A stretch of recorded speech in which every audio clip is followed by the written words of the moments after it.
Planning Yong Zhao's second full day at Punahou, we really wanted to think about how do we make the most of his time here. We can easily watch his videos on YouTube or read his book, so we wanted to make sure that he wasn't just talking at us about his ideas, but really engaging with our community. The first thing he did in the morning was he met with a group of academy students, entrepreneurial kids from across a bunch of different programs. These students come from programs like our Student Global Leadership Institute, our Luke Leader program at the Luke Center for Public Service. Some of them are mentored by our Entrepreneurs in Residence program. And we also had some kids from our Social Entrepreneurship Club. During the roundtable gathering, it was a really comfortable, casual environment.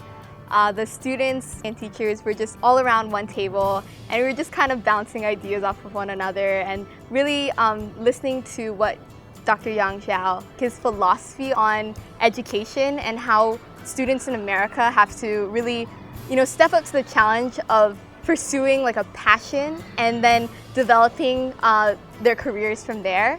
What we hoped for was just some quick dialogue that pushed our thinking a little bit, and he certainly did that. The second thing of the day was a fishbowl conversation with academy students and faculty. And we had the students in a circle in the middle with Yong, and then the faculty sitting on the outside observing the conversation. He pretty much got us talking and thinking about how education is today and how we might need to change it, I guess. And he kind of introduced us to the idea that right now, especially in high school, education is kind of geared towards making you think about college and stuff, and having you kind of strive to get into the college you want. But he was arguing really education is meant to prepare you for the world and kind of prepare you for how you can contribute to society. Towards the end of our discussion, Dr. Yong Zhao brought up this idea of taking time out of school to put aside to give students an opportunity to pursue a lot of the interests that they would normally try to pursue through extracurricular activities like clubs and things like that. He was saying that you could give students the opportunity to kind of explore these in school for credit. So putting aside class time really gives students the opportunity to pursue a lot of educational interests that they have but maybe aren't covered in their school's curriculum. And after that, he went over to the middle school and met with a group of sixth grade teachers, and we had a rich conversation challenging some assumptions about what the role of the teacher is in teaching and learning.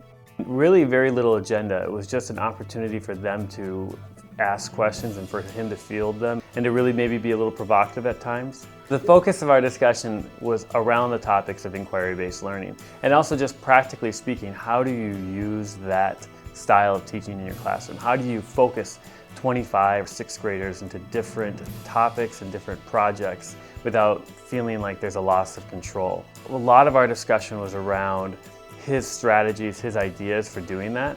And also our teachers really wanted to kind of force him in some ways to come up with some practical ways that his teaching strategies can be used in their classrooms without causing complete chaos. So they challenged him a little bit on some of his different theories and ideas, but really at the end of the day, I think our teachers left the meeting feeling really encouraged and excited about ways that they could move forward.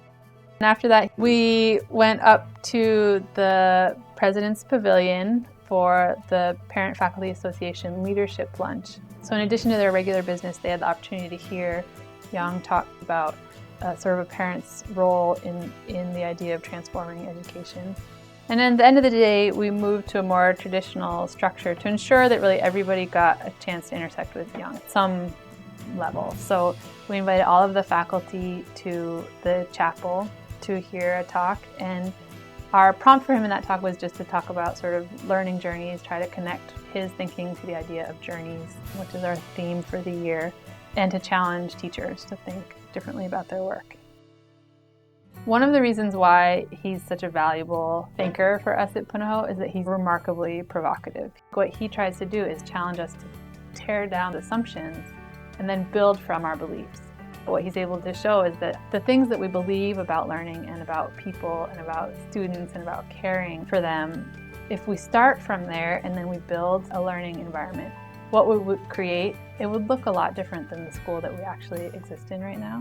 And so each of us has the responsibility to make small changes in the work that we do. We can all try different things, give ourselves permission to try and fail in little increments in our classes, in our work with kids. And if we're all sort of in that spirit of trying to do better work, to trying to play with things in the areas that we think could use some improvement, then the school will move forward in really exciting ways.